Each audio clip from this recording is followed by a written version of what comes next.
90-এর গণঅভ্যুত্থান হোসেন মোহাম্মদ এরশাদের বিরুদ্ধে। এবং তিনি শেখ হাসিনার সঙ্গে পার্থক্য হচ্ছে তিনি দেশেই ছিলেন, গ্রেপ্তার বরণ করছেন, বিচারের মুখোমুখি হয়েছেন, জেলে থাকছেন। সব জায়গায় গত সরকারের যে সেট আপটা, ওই সেট আপটাই আছে এখন। এক আধ জায়গায় একটু এদিক ওদিক। আপনি হঠাৎ করে চেঞ্জ হবে এটা আমি বলছি না, কিন্তু চেঞ্জ না করলে নতুন কিছু আসবে না। এই সরকার যদি ব্যর্থ হয় কি কি বিপদ আসতে পারে সেটা আমাদের মাথায় রাখতে হবে। আপনি জানেন যে আজ জাতীয় পার্টির চেয়ারম্যান জি এম কাদের অতীতে যে নির্বাচনে গিয়ে তাদের ভুল হয়েছে সেটি স্বীকার করেছেন এবং জাতির কাছে ক্ষমাও চেয়েছেন তিনি। এই যে অতীত কর্মকাণ্ড এবং সব মিলিয়ে তিনি বলেছেন যে তাদেরকে বাধ্য করা হয়েছিল, সেরকম পরিস্থিতিতে তারা যেতে বাধ্য হয়েছিলেন। আপনি কি মনে করেন যে পরিবেশটা তেমনই ছিল যে তখন আর বিরুদ্ধচারণ করার মতো অবস্থা ছিল না? জাতীয় পার্টি বলে একটা দীর্ঘ কথা বলতে হয়। তার প্রতিষ্ঠাতা হোসেন মোহাম্মদ এরশাদ জেনারেল, উনি গণতন্ত্র হত্যা করে সামরিক শাসন জারি করেছিলেন আনুষ্ঠানিকভাবে, এবং তার বিরুদ্ধে 9 বছর বিএনপি এবং দেশনেত্রী বেগম খালেদা জিয়া আর আমরা ছাত্র যারা ছিলাম রাজপথে 9 বছর আমরা আন্দোলন করেছি।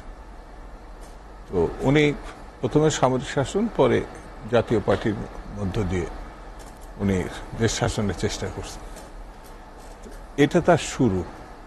এবং একটি, যেমন শেখ হাসিনাকে বিদায় করতে গিয়ে আমার একটা গণঅভ্যুত্থানের, ছাত্র জনতার গণঅভ্যুত্থানের প্রয়োজন পড়েছে, ঠিক জাতীয় পার্টি এবং হোসেন মোহাম্মদ এরশাদকে বিদায় করার জন্য একটা গণঅভ্যুত্থান এই দেশে সংগঠিত হয়েছে। 90-এর গণঅভ্যুত্থান হোসেন মোহাম্মদ এরশাদের বিরুদ্ধে। এবং তিনি শেখ হাসিনার সঙ্গে পার্থক্য হচ্ছে তিনি দেশেই ছিলেন, গ্রেপ্তার বরণ করছেন, বিচারের মুখোমুখি হয়েছেন, জেলে থাকছেন। একটা বড় সময় তিনি জেলে থাকছেন। আর শেখ হাসিনা হচ্ছে দেশ থেকে পালিয়ে গেছেন। উনার 9 বছর, ইনার কমপক্ষে 16 বছর। পার্থক্য শুধু এতটুকু যে হোসেন মোহাম্মদ এরশাদ সাহেব যখন বিরোধী দলে, তিনি 14 সালের নির্বাচন, মানে শেখ হাসিনার অধীনে না, তিনি তার বিরুদ্ধাচারণ করে নির্বাচন বয়কট করেছিলেন। কিন্তু তার স্ত্রী বেগম রওশন এরশাদ তিনি নির্বাচনের পক্ষে গেছিলেন। এবং বাংলাদেশের ইতিহাসে না, সারা বিশ্বের ইতিহাসে একটা বিরল ঘটনা ছিল, একই সঙ্গে বিরোধী দল, একই সঙ্গে সরকার। অর্থাৎ জি এম কাদের সাহেব এবং আরেকজন সম্ভবত আনিসুল ইসলাম মাহমুদ 14 সালের সরকারের, 14 নির্বাচন পরবর্তী সরকারের। জি এম কাদের সাহেব ছিলেন না, জি এম কাদের সাহেব নির্বাচন করেন নাই এবং উনি ছিলেনই না কিছু। মুজিবুল হক চুন্নু, আনিস ইসলাম মাহমুদ। জি এম কাদের সাহেব বাণিজ্য মন্ত্রী ছিলেন। না না, এটা ছিল আপনার সেই মুহূর্তে 14তে তো উনি নির্বাচনে যান, তার আগে ছিল 2009 সালের পরে। হ্যাঁ, মন্ত্রী ছিলেন। এক ছিলেন, তার আগে ছিলেন। আগে অথবা পরে? না, আগে, 14-র আগে। 14তে উনি নির্বাচনে যান নাই। 14 সময় আগে? জি জি, 14-র আগে। জাতীয় পার্টির মন্ত্রী না, আওয়ামী লীগের সরকারের মন্ত্রী। মহাজোট সরকার। হ্যাঁ, মহাজোট সরকারের কোন জায়গাটায় ভুল করলাম? না, 14তে না, মানে 14-র আগে ছিল। 14 আগেরটা হচ্ছে শেখ হাসিনার সরকার, এবং এইটা হচ্ছে মঈন উদ্দিনের সরকার, মঈন ফখরুদ্দিনের সরকার। তো একটা কথা আছে, আমি আপনাকে বলি, এটা খারাপ শোনাবে, পাপ বাপকে ছাড়ে না। আপনি কতটা পাপী কতটা না এটা পরের ব্যাপার, কিন্তু তার সহযোগী আপনি, সেই সহযোগীর ভূমিকায় আপনাকে বেরিয়ে আসতে হবে আইনগত দিক থেকে। কয়টা মামলা হয়েছে উনি যেটা বললেন, সংখ্যাটা বলতে পারেননি। মামলা হয়েছে 60 লক্ষ আসামি, বিএনপি সহ বিরোধী দলের 2.5 লক্ষ মামলা 16 বছরে। 1 মাসের মামলায় উনি অস্থির হয়েছেন। এখন আমি মামলার পক্ষে না, কোনোদিন না। গণতান্ত্রিক আন্দোলনে কথা বলার জন্য বা স্বাধীনতার জন্য, গণতন্ত্রের জন্য আন্দোলন করবে, দাবি জানাবে, মামলা হবে, এটা এটা মানে গ্রহণযোগ্য না। কিন্তু গত 1 মাস 1.5 মাসের মধ্যে যে ঘটনাগুলো ঘটেছে, ভয়ঙ্কর ঘটনা, সেটা হচ্ছে নির্বিচারে মানুষ হত্যা করা হয়েছে। এখন সেই সময় সরকার আওয়ামী লীগের, বিরোধী দল তিনি আছেন জাতীয় পার্টি। জাতীয় পার্টি। তো এই উনি যদি ইলেকশনটা ধরেন আগের গুলো করছেন, কিন্তু 7 জানুয়ারি ইলেকশন করেননি। 7 জানুয়ারি ইলেকশনকে সমর্থন দিয়েছে শেখ হাসিনা, জিএম কাদের সাহেব আর ভারত। এই নির্বাচনকে আমি বিরোধী দল সরকারি দলে আমি আলোচনায় যাচ্ছি না, তবে আমার কাছে যেটা মনে হয়েছে যে জিএম কাদের সাহেব পার্টি রক্ষা করতে গণতান্ত্রিক ধারায় নিতে পারতেন, সর্বশেষ ইলেকশনও যদি তিনি বয়কট করতেন। আগে 2-3টা নির্বাচনে তিনি অংশগ্রহণ করছেন, এটা আমার কাছে বিষয় না। সর্বশেষটা সবাই মনে করছিলেন, এমনকি জাতীয় পার্টির একটা বড় অংশ মনে করছিল যে তিনি করবেন না। সর্বশেষ একেবারে শেষে গিয়ে এখন উনি বলছেন যে আমাকে বাধ্য করা হয়েছিল ইলেকশন। তাহলে আমরা বাধ্য হলাম না কেন? উনিও পুরুষ মানুষ, আমরাও তো পুরুষ মানুষ। উনি বাংলাদেশের নাগরিক, আমরাও তো বাংলাদেশের নাগরিক। উনি যে থ্রেটের মধ্যে ছিলেন, আমরা তো সেই থ্রেটের মধ্যে। আমাদের নেতৃত্ব 6 বছর জেলে ছিলেন। আমি এই তুলনাগুলো আনতাম না। উনি যে জায়গায় এসে দাঁড়িয়েছেন, শত্রুতা নাকি বাস্তবতা, সেটা কোর্ট বিচার করবে। আমি কোনো মামলার পক্ষে না, আমি ব্যক্তিগতভাবে গণতান্ত্রিক বিবেচনায় সব স্ব অবস্থান থেকে জাতীয় পার্টি তার জাতীয় পার্টির রাজনীতি আছে, সেটা সে করেছে। কিন্তু আপনার যে প্রেক্ষিত, সে প্রেক্ষিতে আপনি অস্বীকার করবেন কি করে? আওয়ামী লীগের সঙ্গে ধরেন একটা ভালো লোকের সঙ্গে ঘেঁষাঘেঁষি করলে শয়তানও ভালো লোক হয়ে যেতে পারে, আর একটা শয়তানের সঙ্গে যদি ঘেঁষাঘেঁষি করেন তো একটা ভালো লোকও শয়তান হয়ে যেতে পারে। এটা আমার বিবেচনায়। জাতীয় পার্টি এই দেশে 3য় বৃহত্তম রাজনৈতিক দল ছিল। যদি আমি বিএনপি, আওয়ামী লীগ, জাতীয় পার্টিতে 3য় বৃহত্তম রাজনৈতিক দল, সেই রাজনৈতিক দলের তো যে ভূমিকাটা দেশবাসী প্রত্যাশা করে, সেটা কি আমরা পাইছিলাম কিনা? যদি না পাই, এখন কেন তাহলে তাকে ক্ষমা চেতে হচ্ছে? জাতির কাছে নিঃসন্দেহে তার দায়বদ্ধতা আছে বলে ক্ষমা চাইছেন, কিন্তু কেন ক্ষমা চাবেন? তাহলে পরে তিনি অন্যায়কারী অথবা এমন কিছু করছেন যেটা ক্ষমা চাওয়ার প্রেক্ষিত। ক্ষমা চাইলে কি শেষ হয়ে গেল সব? এটি যদি বর্তমান সরকার বা ভবিষ্যতে যে সরকার আসবে তারা বিবেচনায় নেয়, ওয়েল অ্যান্ড গুড, ভালো। তবে সবারই তো বয়স হয়েছে। জিএম কাদের সাহেব পরিপূর্ণ একটা মানুষ, পরিপূর্ণ একজন রাজনীতিবিদ। তার অনেক সিদ্ধান্ত, অনেক কথায় মানুষ উদ্বুদ্ধ হয়েছে, প্রত্যাশা জাগাইছে, কিন্তু শেষ বিচারে তিনি এই সরকারের নির্বাচনে অংশগ্রহণ করেছেন। সেই জায়গাতে চিন্তা করলে পরে কি হওয়া উচিত, সেটা আমার মনে হয় তিনি নিজেই ঠিক করতে পারে। যে একটু সময় প্রয়োজন সংস্কার করার জন্য, আপনি জানেন যে এরই মধ্যে 6 জন বিশিষ্ট নাগরিককে নিয়ে 6টি বিশেষ কমিশন গঠন হয়েছে। আজ মির্জা ফখরুল ইসলাম আলমগীরের যে বক্তব্য, সেখান থেকেই আমি উদ্ধৃত করে বলছি যে ব্রাক ইউনিভার্সিটিকে উদ্ধৃত করে একটি জরিপের কথা বলা হয়েছে।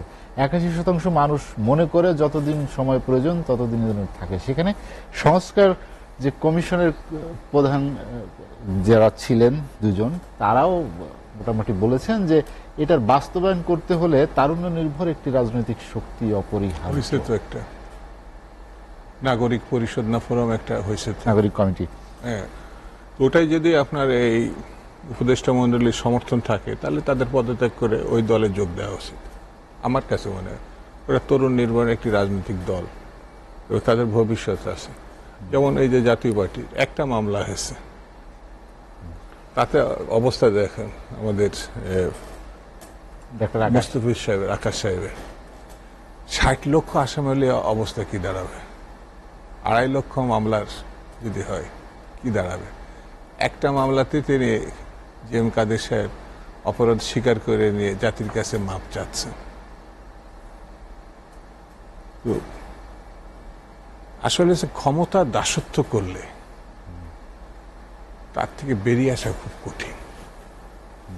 যেমন একটা ইলেকশনের কথা যে বলছে, তখন আমাদের আকাশ সাহেব বলছে উপদেষ্টা মণ্ডলীকে সবাই চেপে ধরছে, তার মানে বিএনপি চেপে ধরছে, ইলেকশন যেন না হয়।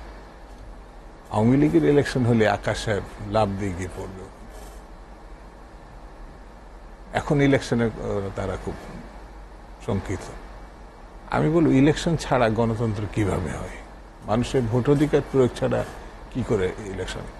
যেমন আমাদের ফজলুল সাহেব যে অর্থনৈতিক বিষয়টি বলছেন, এটা খুব গুরুত্বপূর্ণ, অবশ্যই গুরুত্বপূর্ণ। আমাদের এই গার্মেন্টস সেক্টর, এই ব্যবসা, আমাদের রেমিটেন্স, বাংলাদেশটা দাঁড়িয়ে আছে। আপনি এটাকে পাশ কাটিয়ে বাংলাদেশকে রক্ষা করা খুব কঠিন। এখানে অবশ্যই আমি মনে করি দক্ষ একটা লিডারশিপই কাজ করছে। এই প্রশ্নে কিন্তু উপদেষ্টা মণ্ডলীকে আপনি সমর্থন দিতে হবে, এখানে ভিন্ন কোনো কাজ নেই। আমরা ডক্টর ইউনূস সাহেবকে ব্যবহার করার পক্ষে, পুরো জাতি তার প্রতি আস্থাশীল। এখন সমর্থন প্রত্যাহার করা হয়েছে এমন কোনো ঘটনা নয়, বিএনপিও তাকে সমর্থন করে।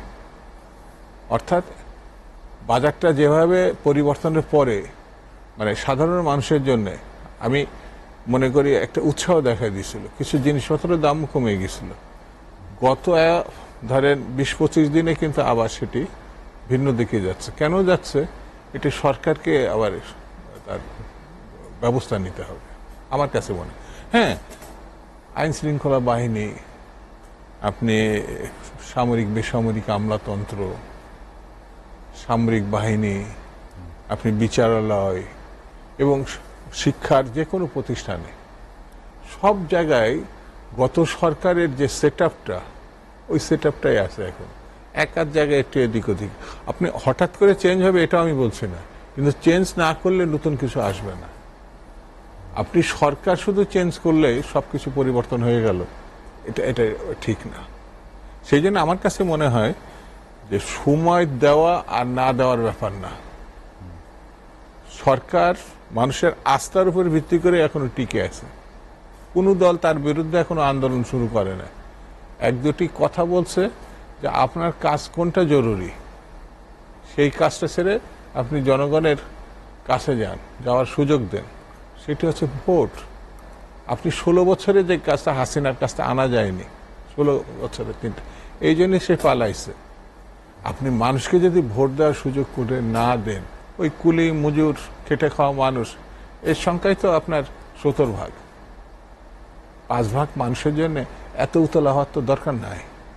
তাদের ম্যান্ডেটটা নেন, এদের মতামতটা নেন। সেই মতামতও আমি নিতে দিব না, তাহলে কিভাবে হবে? কিছু অতি উৎসাহী ব্যক্তিদের যে যতদিন খুশি থাকবে, আমার মনে হয় যে এই বুদ্ধি নিয়ে চলা ঠিক হবে না। যেমন যতদিন খুশি এই গার্মেন্টস সেক্টরে যে নৈরাশ্য, এটা চলতে দেওয়া যায় না। আমরা যেমন বলেছি যে যারা নৈরাশ্যবাদী, যারা চাঁদাবাজি করছে, ধরেন পুলিশে দেন, আইন শৃঙ্খলা বাহিনীকে দেন, স্পষ্ট করে আমরা এটা বলেছি। যেই করুক, যে দলেরই করুক, এখানে কোনো আফাস নেই। ঠিক তেমনি আপনি নির্বাচন বাদ দিয়ে সবকিছুর দিকে আপনি করবেন, কতদিন যাবেন, কতভাবে থাকবেন, সেই জিনিসগুলো ভাবার দরকার। না ভাবলে পরে অ্যাক্সিডেন্ট হয়ে গেলে এই সরকার যদি ব্যর্থ হয়, কি কি বিপদ আসতে পারে সেটা আমাদের মাথায় রাখতে হবে। কি কি বিপদ আসবে? কারণ প্রায় 17 থেকে 20 লক্ষ হাজার কোটি টাকা আত্মসাৎ বাইরে চলে গেছে। এই টাকা আপনি আনার যদি না পারেন, আর সবার হাতে অস্ত্র দিচ্ছে তারা, বৈধ এবং অবৈধ, লক্ষ লক্ষ অস্ত্র, সে অস্ত্র আপনি এখন ক্লোজ করতে পারেন না।